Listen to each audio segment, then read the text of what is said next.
اینجا دوشنبه گفتار ادبی را از سلسله رادیو تئاتر آغاز می کنیم. شنوندگان عزیز، امروز ما به شمایان قسم سیوم رادیو انسینیروفکا را از روی رمان نویسنده جلال اکرامی دختر آتش پیشکش می کنیم.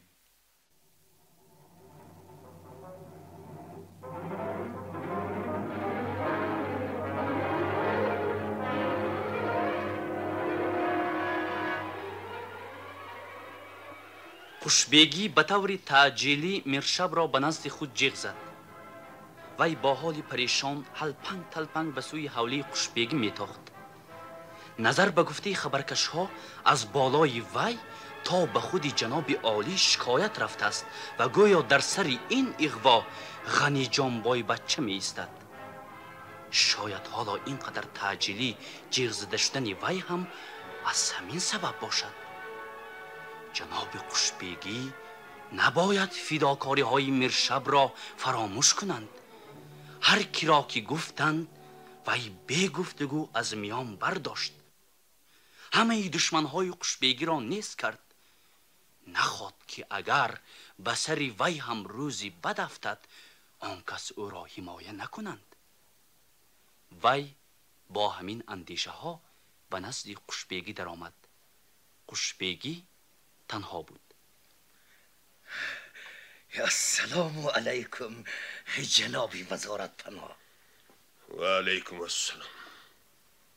خوش، احوالتان چطور؟ چه خبرهایی نو دارید؟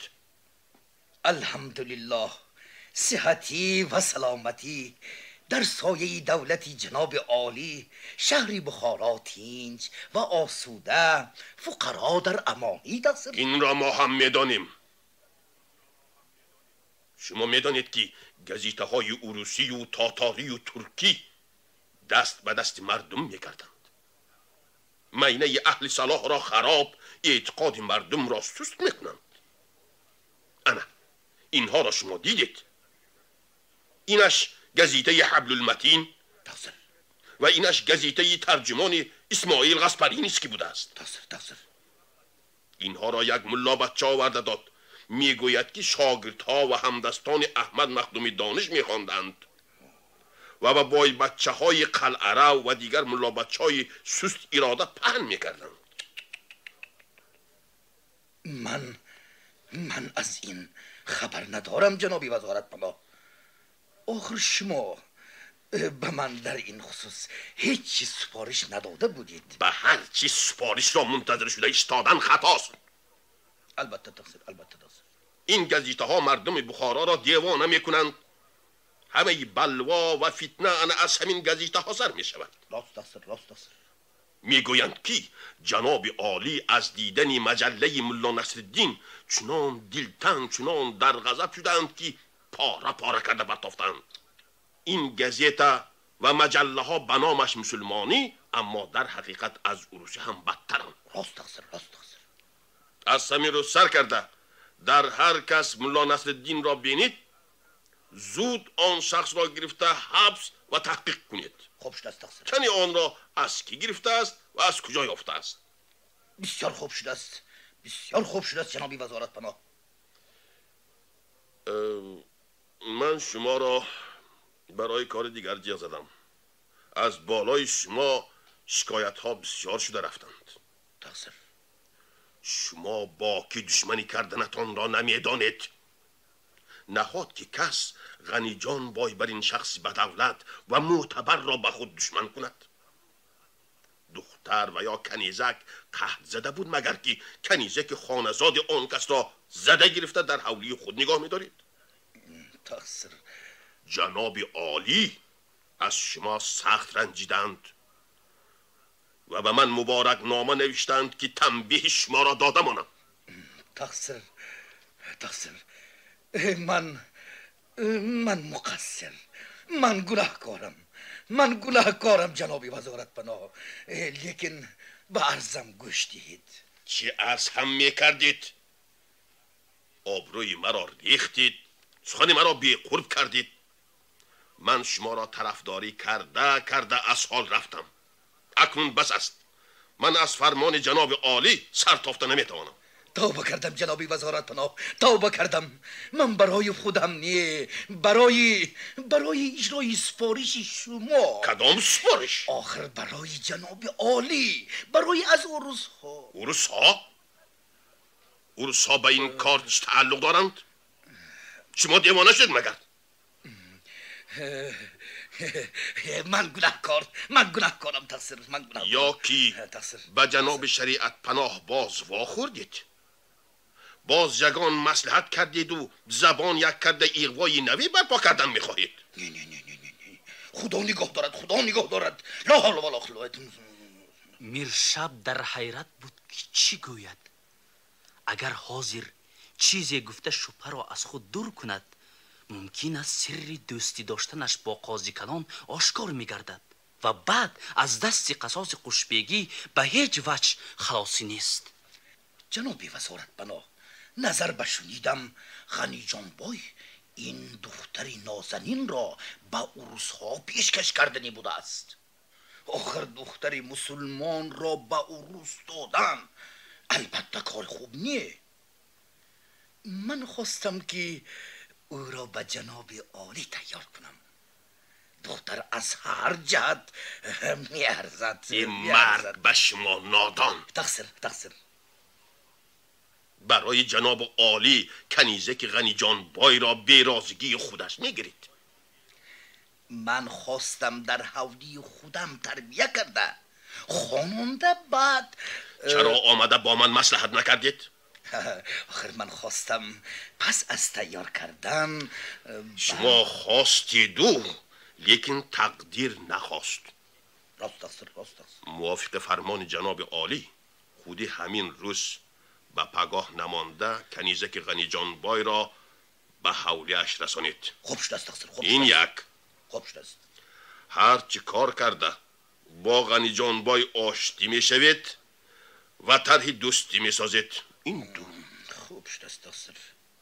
جنابی وزارت پناه، من با جناب غنی جان بای نزاعی ندارم.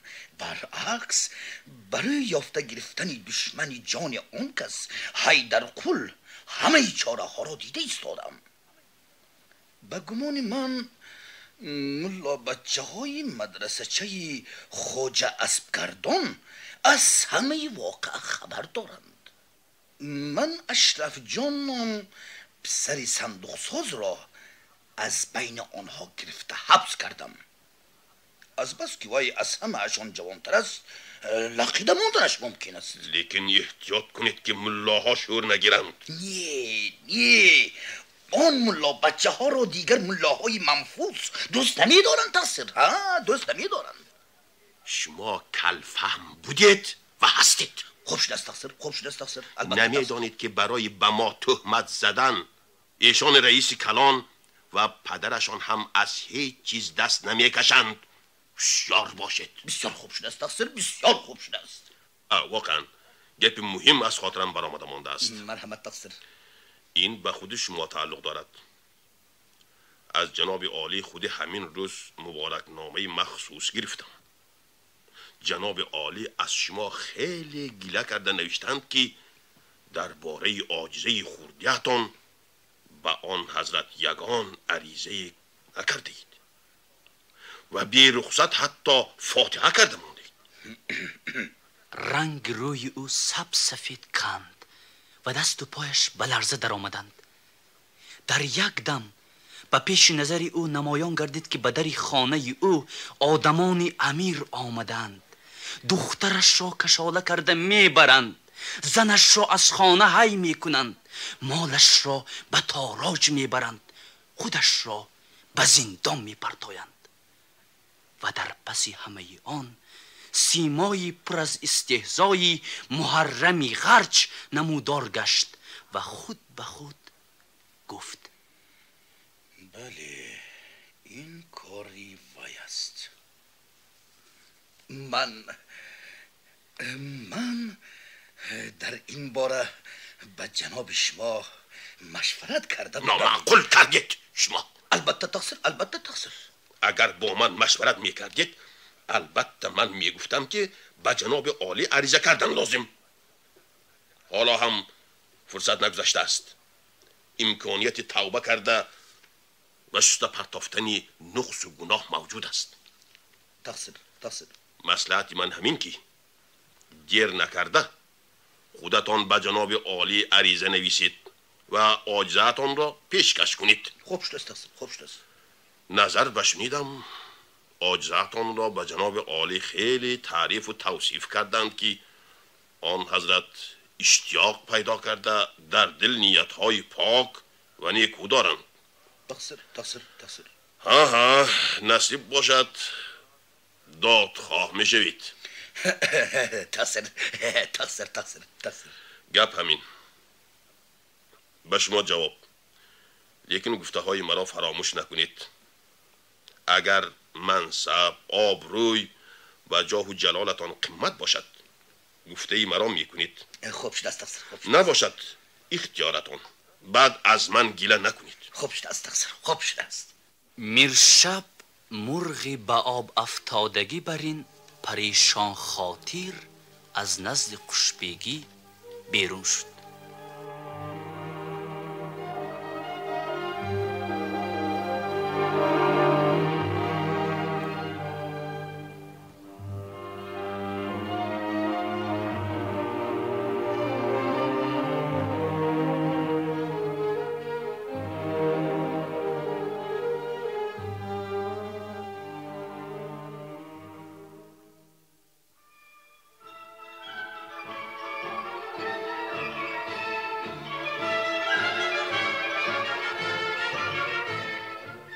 زنی میرشب از خرسندی گل میشکفت. وی دختری خردی دوست داشته خود را به شوهر دادنی بود و بنابراین به توی تیاری میدید. قریب نماز شام میرشب خفه، ملول و خسته حالانه به حولی آمده در آمد و راست به خانه کلان رفته خود را به کاداک صندلی پرداخت. دخترت شمسیه در کجا؟ شمسیه در بالاخانه خودش. چی گپ شد؟ ای دو روز باز من خون میخورم. تو خبر نداری؟ چی شده است؟ دلم رو نکفانید؟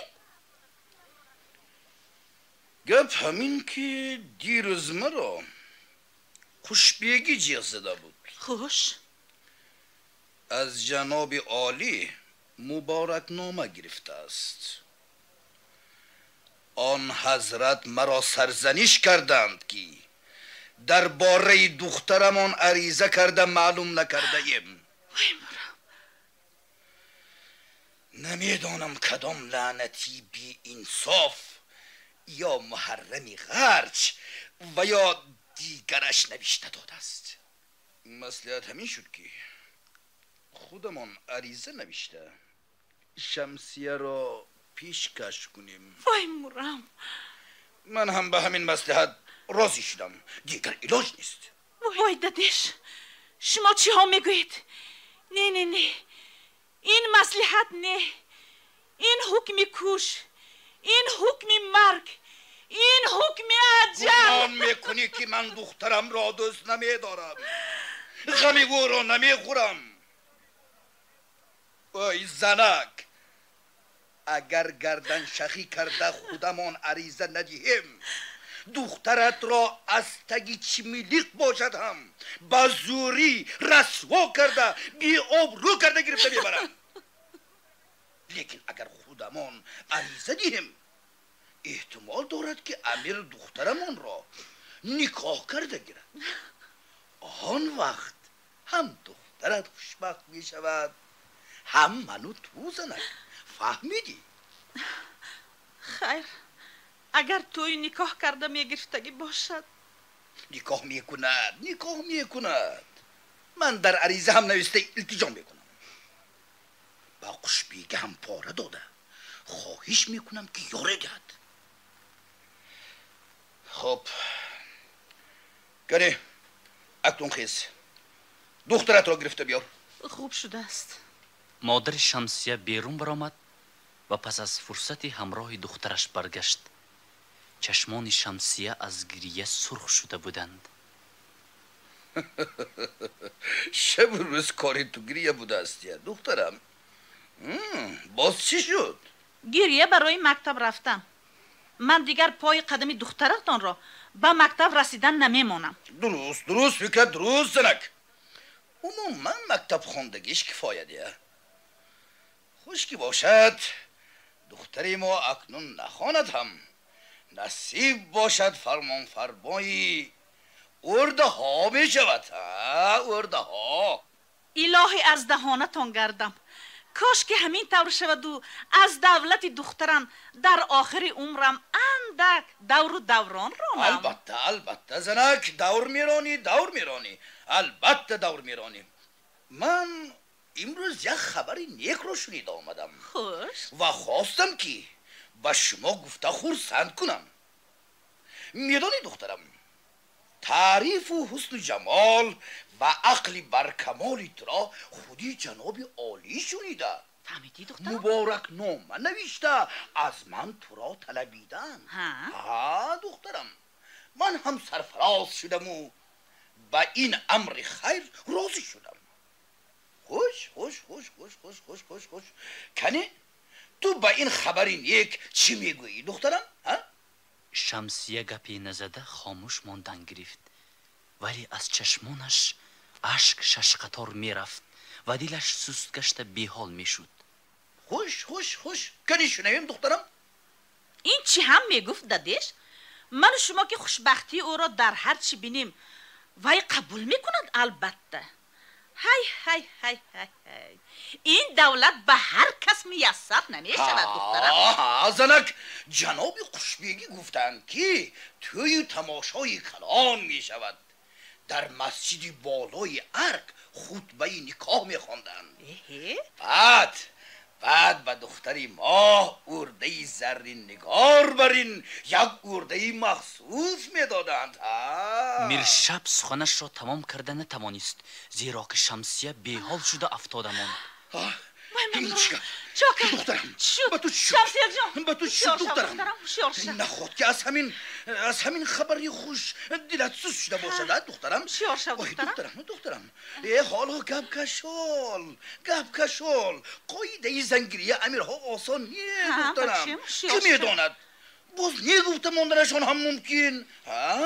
چی شد که شمسیه نسبتاً آسوده شد و به همه سخنهای پدر و مادرش پس از این مستحیرانه گوش داده می استاد. بعد میرشب صحبت را به دیگر سو تافت. فیروزه کنی؟ در بالا خانه باز یک گپی نو همین که حاضر فیروزه را به حولی غنی جان بای فرستادن لازم. در بیرون آدم های بای منتظر. نه دادا جان، به من و به حال زار فیروزه بیکس رحم کنید. وی را با آن بلاخانه نفرستید که جوان مرگ می شود. حق نداریم. خواه ناخواه فرستادن لازم دخترم. فرمان شو. وی در آنجا میمرد دادا جان. جای زایده شده کلان شدگیش رفتن گرد. لیکن افسوس که مهنت و خراجات های ما می سوزد. زرک لبای خیس هرچی که بوی داده باشیتان از تنش کشیده گیرید. خوب شده است. گونه کالاهای خودش را پوشانیده بعد برآورده به دست آدم هایی بسپارید. نه دادا جان، نه منو کشید. من هرچی کار کنید و با آن صغیره بیکس کاردار نشوید دادا جان. که گفتن یگان گپ بودگیستیه. شمسیه گریان و نالان از پس مادرش تاخته به بالاخانه برآمد. فیروزه حیران و مات و مبهوت مانده را در آغوش گرفته بوسیدن گرفت. مادرش با یاری کیوانی ها به زور آنها را از هم دیگر جدا کردند. فیروزه گریان و حیران را کشاله کنان به پایان فراوردند. مادر شمسیه به سر جهل آمده بود. حتی شمسیه را یک دو مشت کفت و دعای بدی بسیاری کرده دری بالاخانه را از بالای وی زنجیر کرده پایان فرامد. شمسیه بر روی قالین افتاده زار زار میگریست. کیوانی ها از تن فیروزه کرته ستین آبشسته شمسیه را کشیده گرفتند و به وی کرته چت یماقینش را پوشانده به آدمان بای برآورده دادند.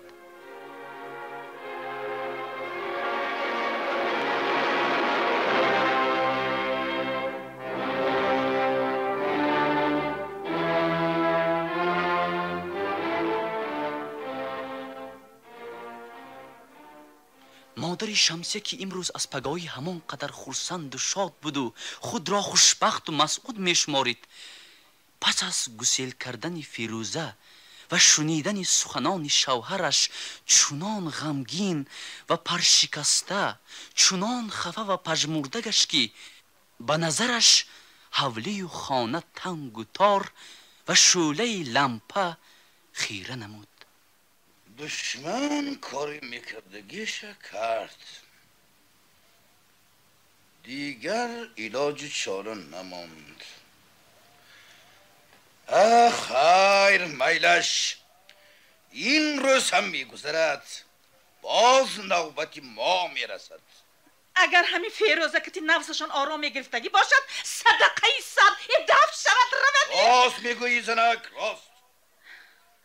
اکنون اگر دخترت زنی نکاحی شود، انا بعد آن طرفش رو میبینیم. دختر گفتید و به خاطرم آمد، من شمسیه رو از بالایش زنجیر کرده آمده بودم. یک خبر گیرم باز دلش غش نکرده باشد. اگر خوب نکرده باشد گرفته فرار. خوب شده است. کمتر نصیحت کرده از دلش براریم. زنک بالا خانه در آمده دید که در هنوز هم زنجیر ایستاده است و از درون تیله داده شدگی بر این هم نه. وی در را نگشاده اول به درون خانه گوش داد. از درون هیچ صدای شنیده نشد. مادر در را گشاده به خانه در آمد. خانه تاریک بود. شمسیه جان، از دو تریزه که بروی حولی کشاده می شدند روشنی لمپه خانه کلان اندکی عکس می کرد. حالدار خان یک دو قدم به سوی پیشگاه خانه گذاشت و کسی را ندید. همین که به قفا برگشت، به بالای نیم صندوق پایان خانه از شیفت، از آن جایی که عادتا غرغره رخت کربه ها می شد، سایه را آویزان دید و فریاد جانخراشی کرده بیهوش شده افتاد. وای دخترم مانت مرد بله.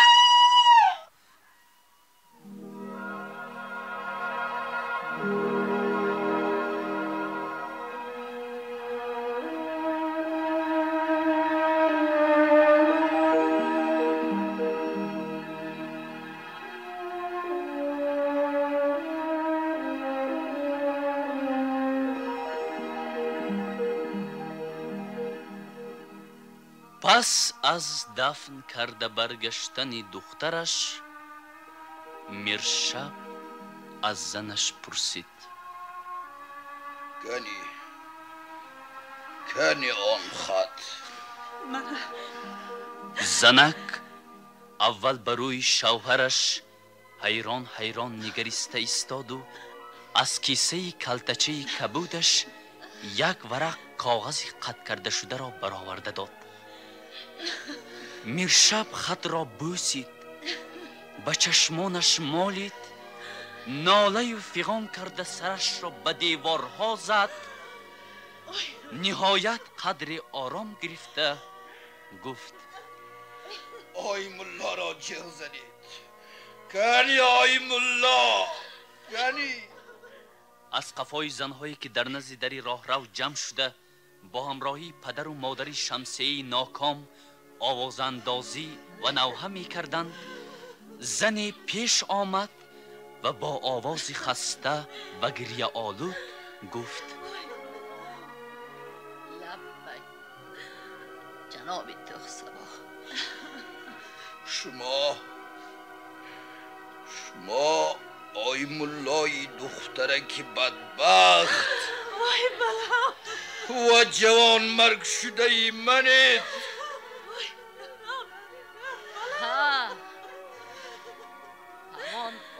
مولای سخت جانی که عزیزترین فرزند خود را باعث خرسندی و آبروی خود را در تابوت جان مرگی دیده نمرده است. منم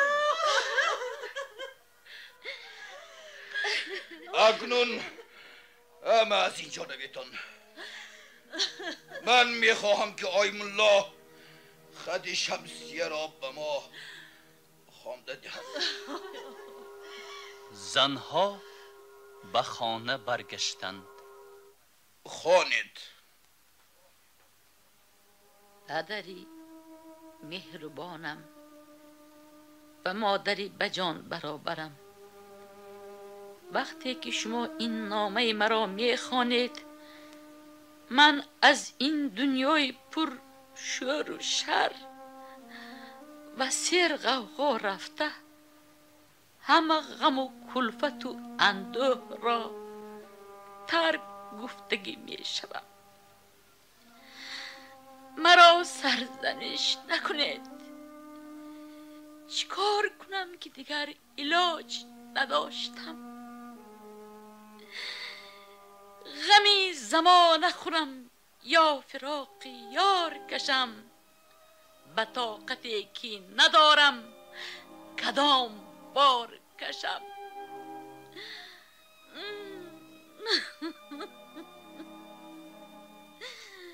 سعدی خانم، شعر دانم، شاعر شیرین کلامم، در دنیا فقط دو تسلی خاطرم مانده بود: با همراهی فیروزه به مکتب رفتن، از صحبت آیمولای عزیزم بهره ور شدن و به خیال یارم بودن. اما افسوس که امروز یک بار از هر دو این تسلی خاطرم محروم شدم. من میدانم که داد و فغان و زاری و تولای من دیگر فایده ندارد. فیروزه سرسخت را به دست گرگان آدمخور سپاریدید و مرا هم امروز پگاه برآورده به شرمندگی و بیناموسی و فاسق‌ترین فاسق‌ها به کنیزی میدید. دانی چیکی را کند مشوش بودن، زین عمر دیروزه در کشاکش بودن.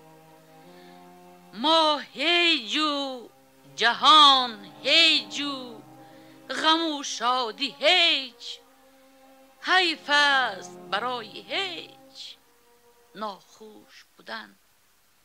این را گفتیم و راهی خلاصی را پیش گرفتیم.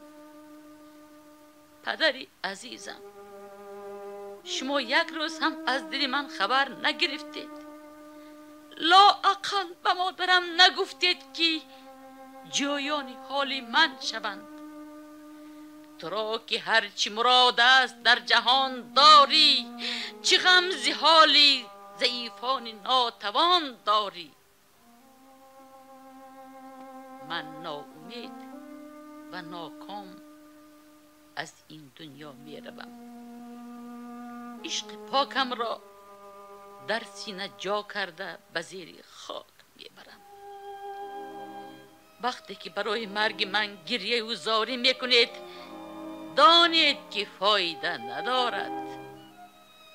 اکنون الهی سری برادرانم سلامت باشد. شما اگر ارواح مرا شاد کردن خواهید، آی مولای عزیزم را محترم شمارید. هرچی که از دستتان می آید به فیروزه بی کس یاری و مدد رسانید. نمانید که گرگان آدم شکل خونش را خورند. نویسنده دختری ناکام شما، شمسیه.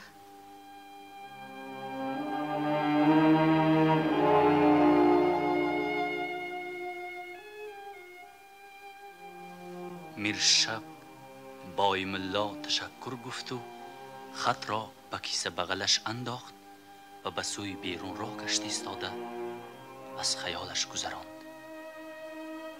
به همه این حادثه و فاجعه پیش از همه مکتب و با سوادی گناهکار است.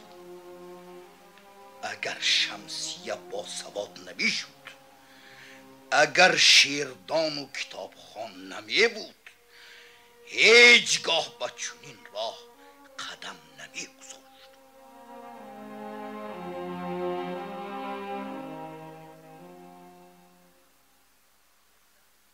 حیدرقل را از دیوانخانه خواجه اوبانی ها بعد از 4 ماه خلاص کرده گرفتند. وی در دیوانخانه با امان نام جوان شناسایی پیدا کرد. امان را با تهمت پدرش به دیوانگی برآورده بودند. حیدرقل با یاری ملا بچه های لب حوض ارباب امان را هم از دیوانخانه گریزاند.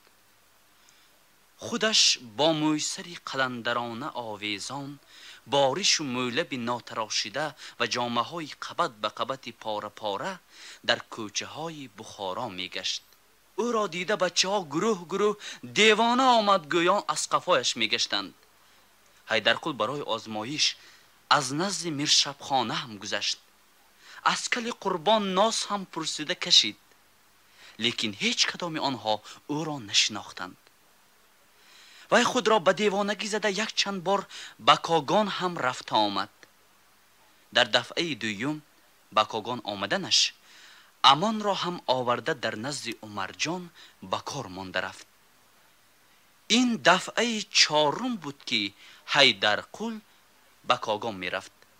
و از کلی شغالان گذشته بود که از قفا در فایتون 2 اسبه مدیری بانک روس با تنتنه و دبدبه گذشته رفت که 4 نفر سرباز روس در اسبهای دوند فایتون را مشایعت می کردند. حیدرقل به کنار راه برآمد که از چنگ گریزد. در کنار جوی نشسته کمتر دم گرفت.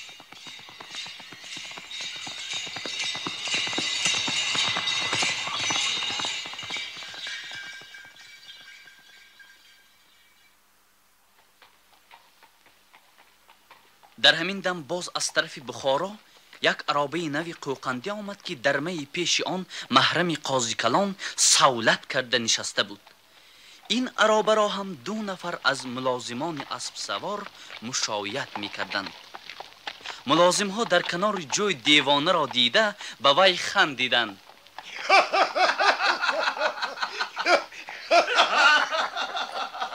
ای دیوانه، ای یارمو میشی، در اینجا چیکار میکنی؟ کاگان میروم. کاگان رفته پیش راهی پاییز را میگیرم. به بخار آمدن نمیمانم. مرا برابر سوار کن. کارت کلان کو؟ یک خدا پیشی راهی پاییز را بند کردن میخوایی؟ چطور از عهده این میبرایی؟ پاییز تو را زیر نمی کند؟ اول مرا به عرابه سوار کن، بعد میگویم بین پاهایم آبیله کردم پاهایم چیکار کنم ندانم. عرابه گاش ناینصاف آبیله کردم پاهایم خیر بیا زود سوار شو. یاریمو میشی؟ نمیشم. حیدرقل به عرابه سوار شد. در درون عرابه 2 یختان نو به نوی قلف زده شده بود. حیدرقل قصداً به بالای یکی از یختانها نشستن خواسته بود که محرم او را از این کار منع کرد و گفت که از قفای عرابه شند. فچه چرمین کرده مانده و نشین میگویی. به بالای اینها کی میشیند؟ این سفچه نه، این یختان است. یختان برای کی یختان بوده است؟ برای کنسول اوروس. کنسول یک خورد من پلو خورم. کنسول یک خورد من پلو. کنسول یک خورد من پلو. کنی گوی کنی چطور کرده آتش رابه را نگاه می‌داری؟ آتش رابه فش فش کرده آمدن گیرد. من راست به چشمانش نگاه میکنم و یک پوف پوف میگویم. در خود رخ در جایش ایستاده میماند. به من این دعا را جناب قاضی کلان یاد دادن. من آن کس را میشناسم. این عرابه را خود همان کس برای من فرستادگی. من در اوبچولی در چهارباغه کاغان یک شب خواب کردگی. در بین گلزار بزم شد. خود قاضی کلان بوده. ایستا که یاری مومیشی نامی اصلی تو چی؟ نامم دیوانه، خودم حیرانه، خانه ویرانه. من 1000 کنیت هم زن گرفتن نمیخواهم. نامی من پرسیده بعد نکاح کردن میخواهید. نه نمیشود. ناسه گیرید. محرم ناسکدو را از کیسهش برآورده داد. حیدرقل ناس کشید و خاموش ماند. با تو چوب یاری ما میشی؟ گردن آخه حیدرقل دهان پر از ناسش را اشاره کرده هیچ گپی نزد. با همین خیلی فرصت خاموشی دوام کرد.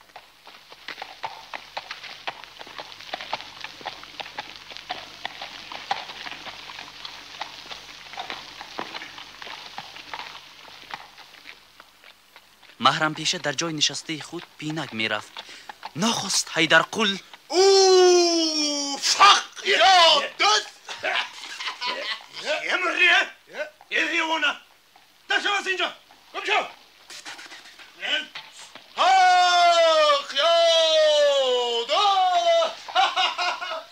حیدرقل خود را از عرابه به پایان پرتافت و از راه برآمده به سوی صحرا روان شد. در قریبی دیپای کاغان از روبروی حیدرقل یک منصبدار روس برآمده به او خطاب کرد. وای سر ایست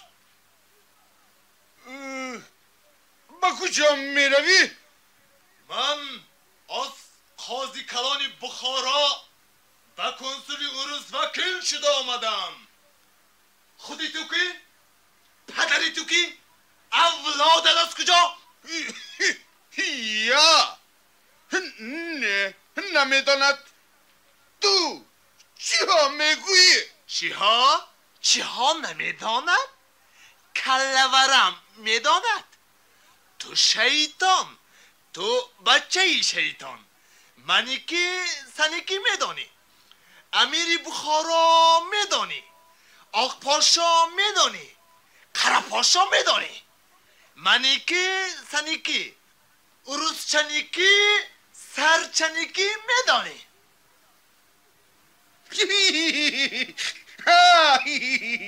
سنگی دیوانه. ایدی سر رم دیوانه؟ خدا سنیکی منیکی خدا. دیوانه سنیکی دیوانه منیکی. منصبدار دیوانه بودن حیدرقل را دانسته قفا رفته از جویچه گذشت و به قفایش نگاه نکرده راه گریز را پیش گرفت. حیدرقل باز هم بلندتر خندید و از قفای وی کمتر تاخته باز ایستاد و به سوی دیپا رفت. وقتا که حیدرقل به دیپا در آمد، عمرجان، نیکلای و دیگران به بالای یک پرواز که آتش آن خاموش کرده شده بود راه گشته کار میکردند. حق یا دست؟ عمرجان او را دیده از پرواز فرامد و با حیدرقل واخوردی به حال پرسی کرد. حیدرقل آمدید؟ کنی احوالتان نظمی؟ بیایید رفتیم. امانجان در خانه شیرباچه پخته ایستاده است. آخر کارت چی می شود؟ هیچ گپ نه. اندک کار ماند که خودی نیکولای هم با آخر میرساند. خانه عمرجان از دیپا چندان دور نبود. پدر عمرجان با پسرش در قحط سالی به ساختمان راه آهن قزل تپه کاگان به کار در آمده بود. هر چی کاری که می فرمودند پدر و پسر با جان و دل ادا می کردند. سرکارهای روس آنها را معقول یافته پوشاک و خوراک می دادند. بعد موسفید به ساختمان دیپا هم اشتراک کرد و آن را به انجام رسانید. موسفید در وقت مردنش عمرجان را به نیکلای سمیرنوف سپرده خواهش کرد که به او طرز کار کردن را آموزد. در خانه آنها را امان پیشواز گرفت. سلام امک حیدرقل. می آمدید دیه؟ این عروسی کلاپوشدار کی باشد گفته گرنگ شدم. هر چی صحت سلامت هستی؟ از غم و غصه خلاص شدی؟ شکر 100,000 بار شکر. در سایه غمخواری و حرکت شما و با یاری برادرم عمرجان حاضر احوالم بسیار خوب. در دیپا کار میکنم. در خانه برادرم استقامت میکنم. هر روز عجایبات و غرایبات بسیاری را دیده با قوت و قدرت آدم علمناک و پردان حیران شده گشتیم. میبخشید امک، من حاضر لباسم را عوض کرده بیایم. شما گپ زده شنیدم؟ امان جان، پدرت ناخواست مرده مانده است. تمامی مال و اموال خانه و جای را نایب قاضی کلام به دخترش زنی اکای مرحومت خط کرده داده است. اگر خواهی دعوا کرده به میراث پدرت صاحب شده میتوانی؟ نه امک، با من میراث هم در کار نیو، دردی سرش هم. از نایب قاضی کلان یگان خس را برگشته گرفتن ممکن نمیدهد. بدتر برای مال شده با جان من قصد میکند و باز به دیوان خانه میاندازد. نه، من اکنون عریضه دادم، تابعه عروس میشوم. بگمانم ناخواست مرده ماندنی پدرت بیدرد نی؟ شیر بچه ها این هنر را از خودش خریده به خودش فروختند. خیر کنند، کردن گیرند، تا کی هم میکنند. یک روز میشدگیست که نوبتی آنها هم میرسیدگیست. البته نوبتی آنها هم میرسد، لیکن از غیب نه، از آسمان نه، خود به خود نه، بلکه ما خلقی ظلم دیده باید آن نوبت را به آنها دهیم. ما باید حق را به حقدار کنیم. ظالم ها را یک تا کشته به جهنم فرستادن لازم. غنی جان بای به دستم افته، چنان قصاص گیرم، چنان با کیف و لذت او را به جهنم فرستانم که تو گویی بارکالله. نه، من بارکالله نمیگویم. برای چی؟ بابای رحمت آمد. نه، هیچ گوسفند غمی گرگ را نخورده است که من غمی بای را خورم. لیکن با کشته شدن یک بای هیچ مقصد حاصل نمی شود. من قصاصم را می-گیرم. غنی جان بای قراکولی بدترین و خوفناکترین دشمن کمبغل ها می باشد. وی ماری زهردار است. واقعا این ماری رنگین عصا بر این یک بچه با وجدان، با عقل و هوش و رحمدل را از راه زده به دام خودش در آورده است. فیروزه را به تو توی کرده میدهم گفته وی را امیدوار کرده.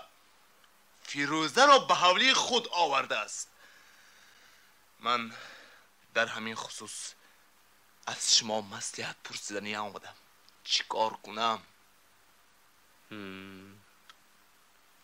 شما به وی نصیحت کنید. اگر با گپ نشود خود زندگی به وی زود فهمانده میماند. زندگی میفهماند و گاها درسی وی به کس خیلی گران و به نرخ جان برابر می شود. تعلیم حیات تلخ باشد هم کس آن را بعد فراموش نمی کند. امان جان، کنی شوربا را بیارید. خوش، در بخارا چی نویگیری ها هست؟ هیچ، گویا که تینجی، لیکن درباره آتش رابه که گویا به بخارا در آوردن میخواهند ملاها یک غوغا کرده گرفتند. بعد گویا که آق پاشا از ملاهای ما ترسیده ستانسه را در بیرون شهر ساختنش است. نیکلای هم کار خود را با آخر رسانیده آمده به صحبت آنها همراه شد. اینها همه دروغ و اغواگری است. شاید یگان ملای کلان از غوغای بر دروغ فایده بردن میخواهد. احتمال قاضی کلان پسر خودش را رئیس کلان شهر بخارا کرده است. اما خوشبیگی و باز بعضی ها این را نمیخواهند. انا همین آب را لای کرده ماهی را داشتن میخواهند. امروز قاضی کلان به کنسول آق پاشا 2 یختان هدیه فرستاد. این را من با چشم خودم دیدم. میخواهد که کنسول روس را به طرف خود کشد. کنسول روس هم اناینیه، به این هم راضی میشود، به اون هم راضی میشود و در بین دولت بسیاری خون داشته باز کار خودش را میکند. اما در میان خلق عذاب میکشد. همه این لعنتی ها را کشته پرتافتن لازم. اگر مصلحت شما شود من از همین جا رفته اول غنی جان بای را به جهنم میفرستانم، بعد میرشب و قاضی کلان را. برای چی میخندید؟ گوش کن حیدرقل، در روسیه هم یک وقتها همین خیل آدم ها بودند. آنها مثل شما میخواستند که ظالم ها را یک تا کشته نیست کنند، لیکن بعد معلوم شد که این فکر نادرست بوده است. آنها بمب پرتافته یک پادشاه را کشتند، لیکن به جای وی پادشاهی دیگر برآمد و آنها را گرفته کشت. و این حادثه به سر خلق باز عذاب و عقوبت های زیاد آورد. نه، این فکر تماما غلط است. غلط بودن این فکر را ولادیمیر ایلیچ لنین هم گفته اثبات کرده است. لنین؟ وی کیست؟ لنین معلم و استاد کارگرها، غمخوار همه مهنتکشان و راهبر انقلابچی های روسیه است. لنین پارتی سوسیال دموکراتی روسیه را تشکیل داد. این پارتی کارگرها را حمایت می کند، برای حقوق و آزادی کارگرها جانسپاری می کند. انا همین لنین با آن کسانی که طرفدار یک تا زده کشتن ظالم ها بودند گفت که این راه شما خطاست.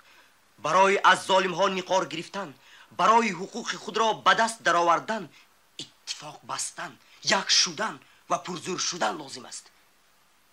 اگر من با لنین مصلحت کنم وی مرا از نقار گرفتن منع می کند؟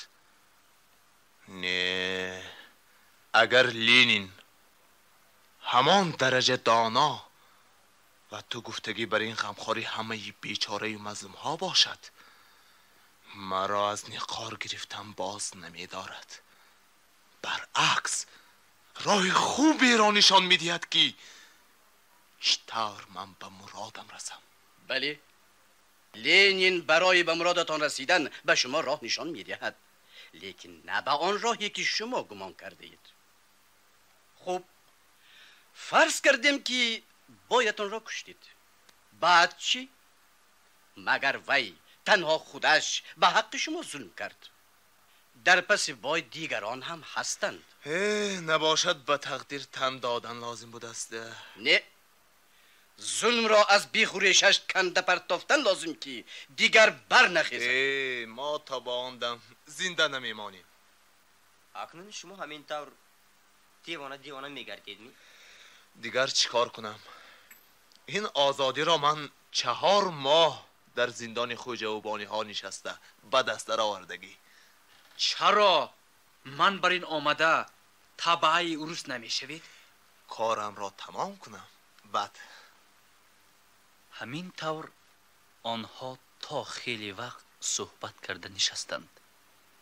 نیکلای سمیرنوف درباره حرکت کارگران روسیه درباره مبارزه های آنها، درباره کارپرتای های کلان، درباره لنین حکایه های عجایب و غرایب گفته داد.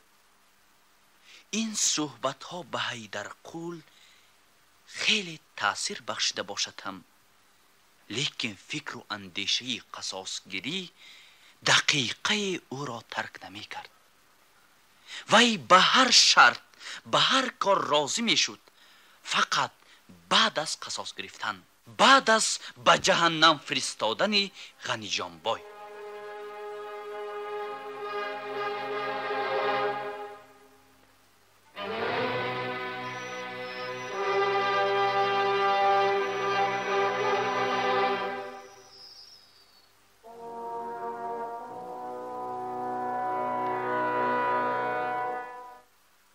دو سال گذشت از آن دمی که عصا با امید و آرزوها خرسند و شاد یگانه گوهر قیمتبهای خود را، فیروزه خود را از حوله میرشب به حوله غنی جانبای گرفته آورده بود.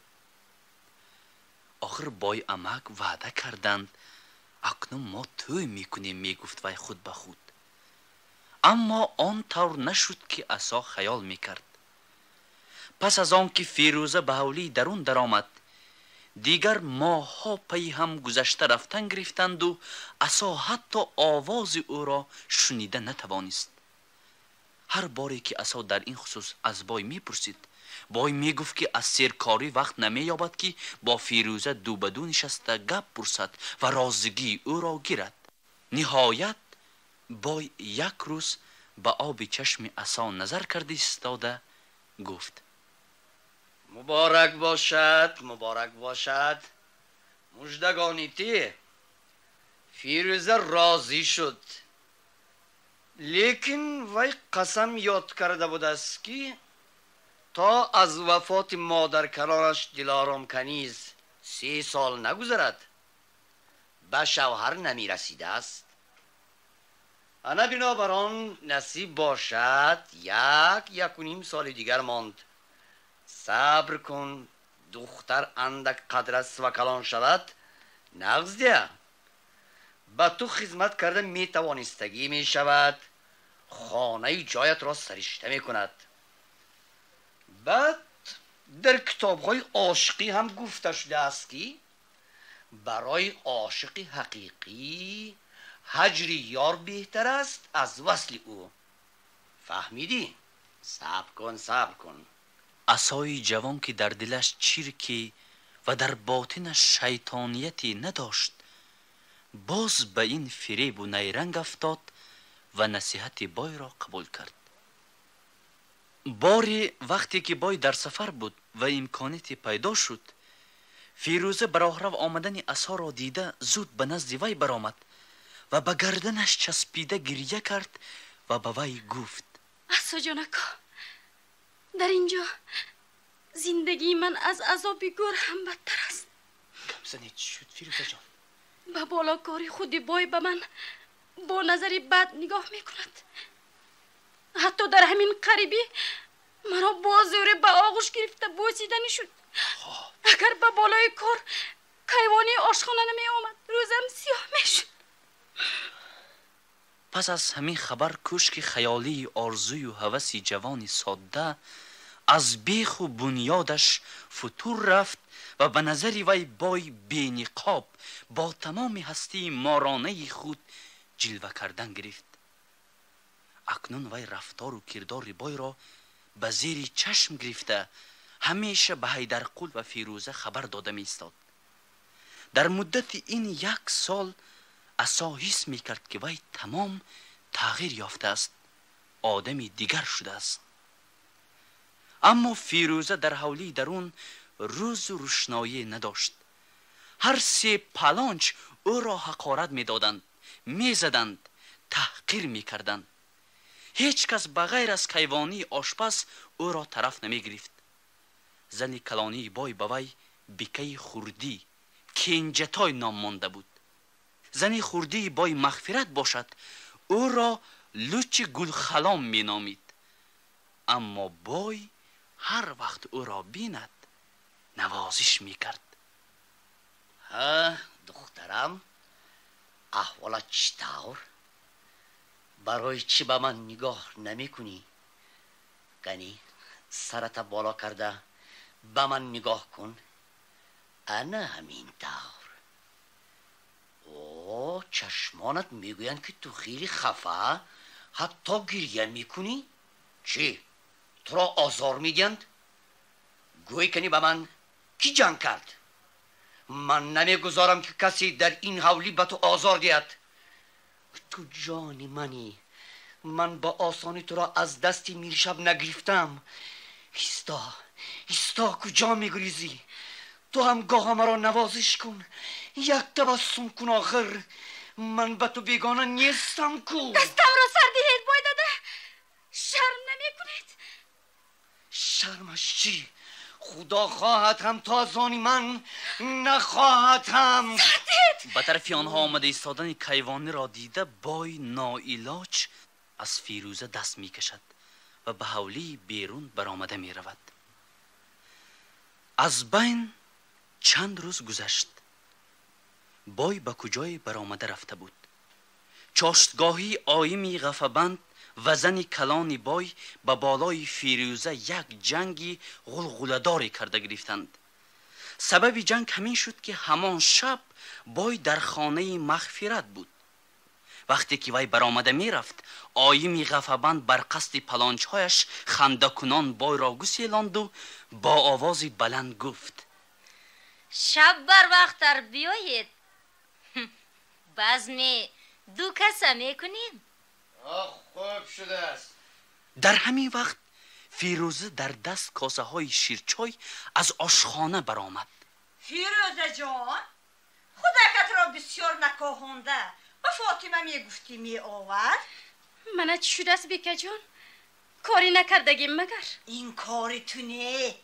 آخر تو امروز نپگاه بیکه خوردی میشوی؟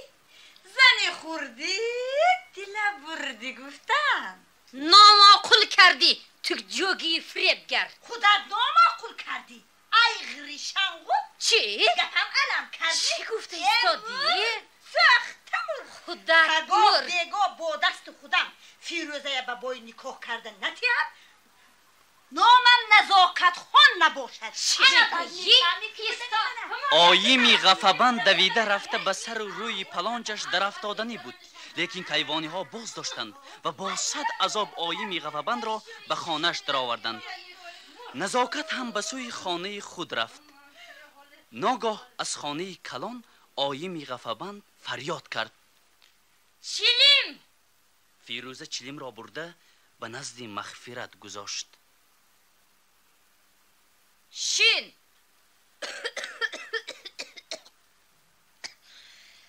دستانت جنگرک شود.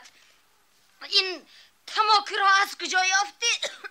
چلیم را با سرخانه پر از آتش به سر فیروزه زد. منه به تو لعنتی! آتش های چوغ و تماکوی تلخ به سر و روی او ریخته بودند و از پیشانه کفیدهش خون می شارید. این بس نبود که مغفرت چون گرگ گرسنه کار در دست از جا برخاست و با لغتش بدن فیروزه را افکار کرده با کرد بر روی فیروزه حمله آورد. بدوات خلاص کنید مرا این آواز را شنیده کیوانی ها تاخته آمدند و به خلاصی جان فیروزه کوشیدند، لیکن تا به آن دمی که آنها توانستند از زیر دست پرزور مغفرت فیروزه را بگیرند، وی با کارد تیز یک چند ضربه زده منه و گوش او را بریده چاک کرده بود. از بازو و سر کتف فیروزه خون فواره زده می برآمد. آشپز زن فیروزه را برداشته به خانه خود برد. چاق بود و نمدی کهنه سوخته به جراحت‌های منه به دست و بازوی وی زیر کرد. بعد از این واقعه با فرمان بای فیروزه را با کیوانی کلان به حولیچی دلارام کنیست که هنوز هم بیکس، هنوز هم در همان حالتی که آخرین بار ما دیده بودیم می ایستاد گرفته بردند. فیروزه قریب 2 ماه در بستری بیماری خوابید. آیمولای تنبور و کیوانی به او نگاه بین می کردند و موافق فرمانهای طبیب به زخمهایش مرهم مالیده خوراکهای نغز و به مزه پخته می‌دادند. پس از صحت یافتن فیروزه بای به توی عصا و فیروزه رازگی داد. آیم الله برای فیروزه کرته های شاهی و کمزودهای بخمل دوزاند. به توی 2 روز مانده بود. با فرمان بای بیگاهی خدمتگار بای عبدالله عصا را به حمام گرفته برد. بای باشد شیشه کنیک را کشاده از آن 2-3 قدح پی هم نوشیده به بیرون برآمد.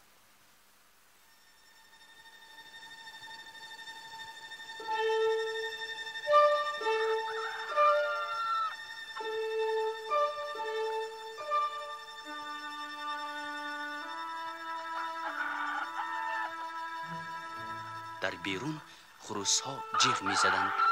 ماهی شب 14 روی حولی را به رنگ شیر زینت داده بود.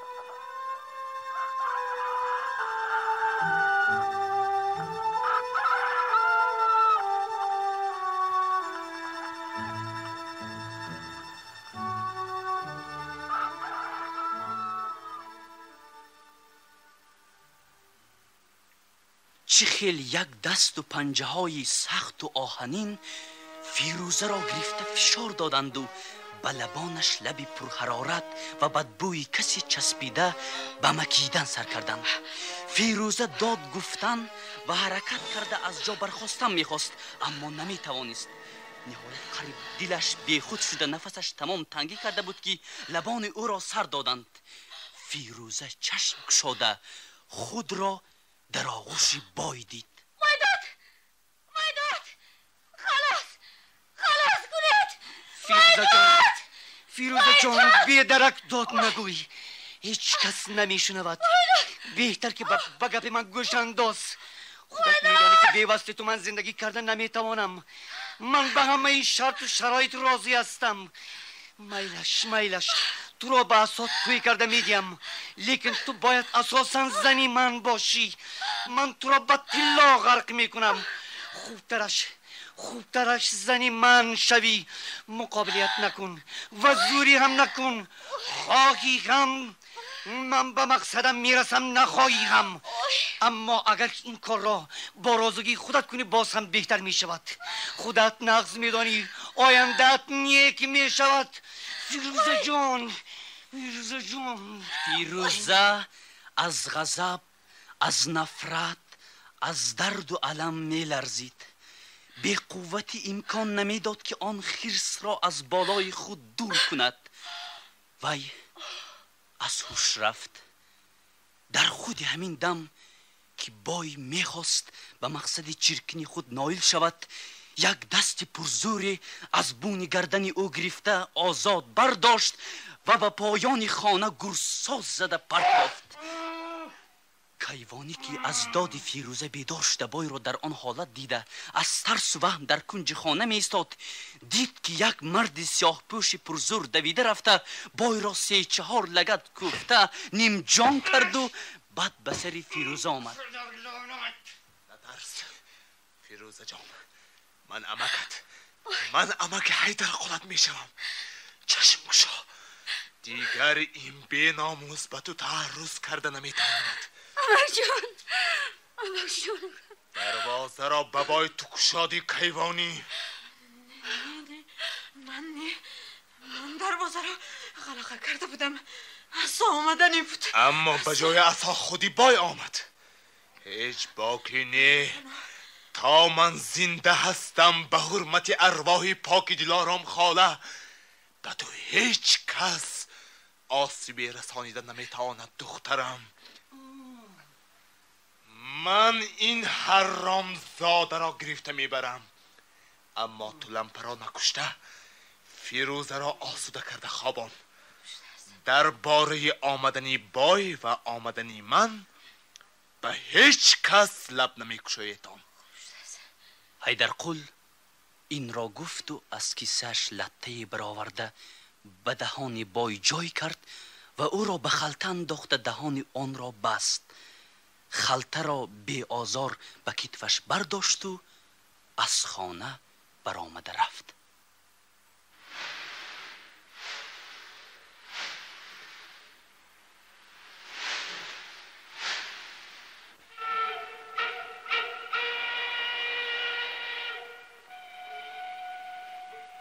عمرجان زن گرفته خانهش را به امان و حیدرقل واگذاشته به خانه زنش کوچیده رفته بود.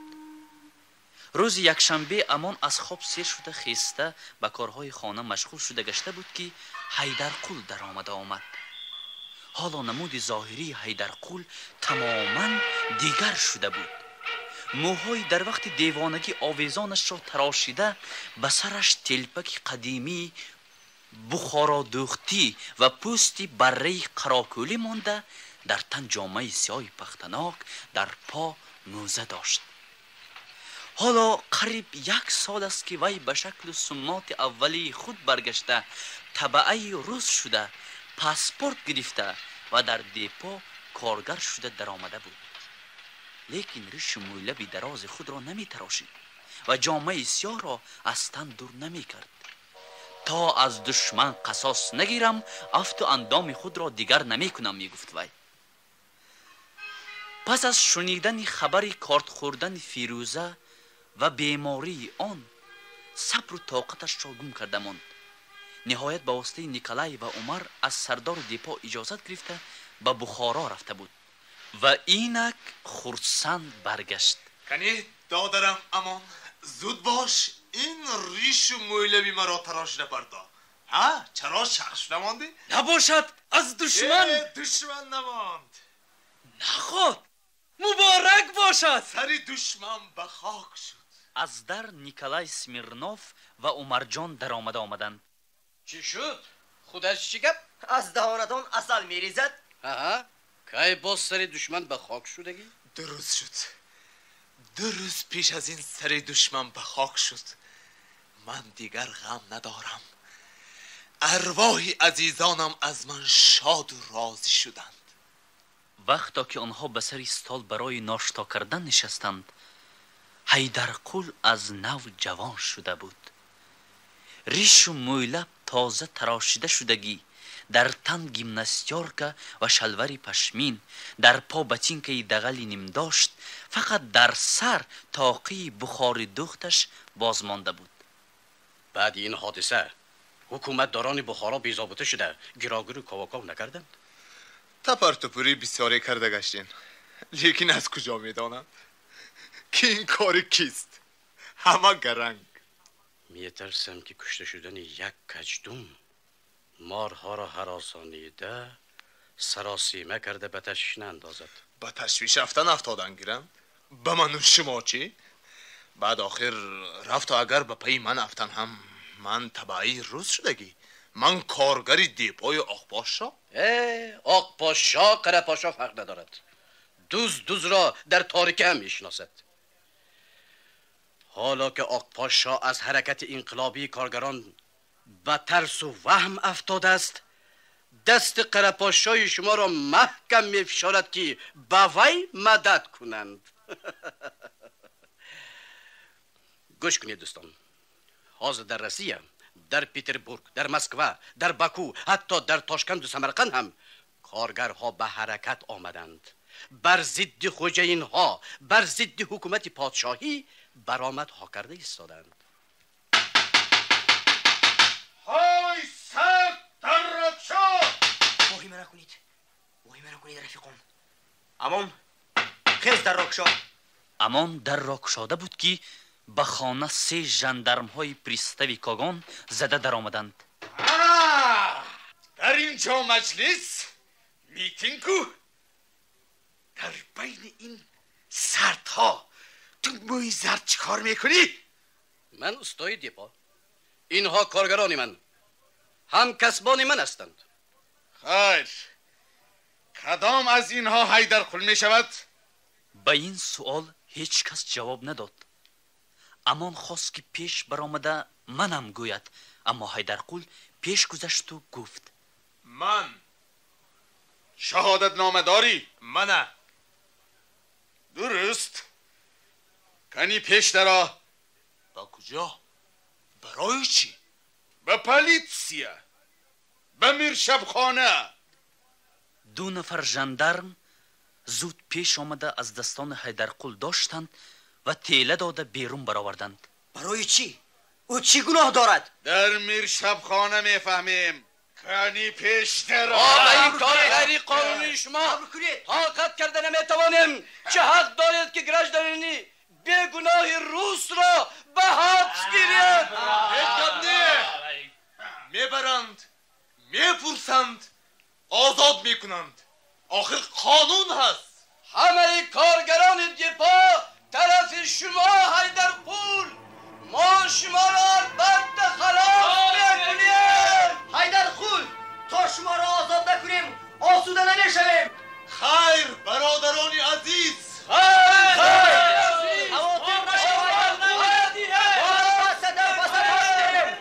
اما حیدرقول ناترسانه، مغرورانه و با سری بلند برداشته شده راه گشته می رفت.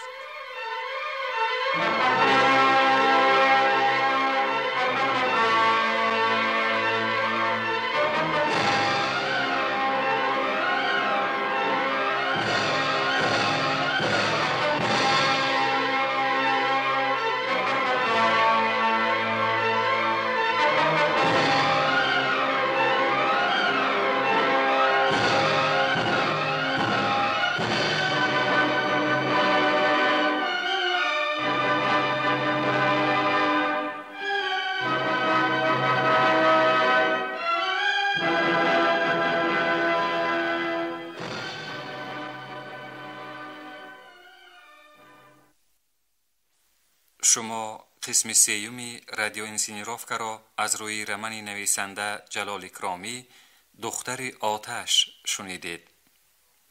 رول‌های اساسی را هنرمندان زیرین اجرا کردند: حیدرقول هنرمند مردمی جمهوری حبیب الله عبدالرزاقوف، فیروزه هنرمند مردمی جمهوری خیری نظرو، آیم‌الله تنبور هنرمند مردمی جمهوری صافیه تویبایو، عصا هنرمند مردمی جمهوری گرمینج زوقی بیکوف، نیکلای هنرمند مردمی جمهوری ابوالخیر قاسموف، خوشبیگی هنرمند مردمی اتحاد شوروی محمد جان قاسموف، میرشب هنرمند مردمی اتحاد شوروی اصلی برهانوف، زنی میرشب هنرمند مردمی جمهوری گلچهره بقایوه، علی جان بای هنرمند شایسته جمهوری علی نظر خوجایف و دیگران.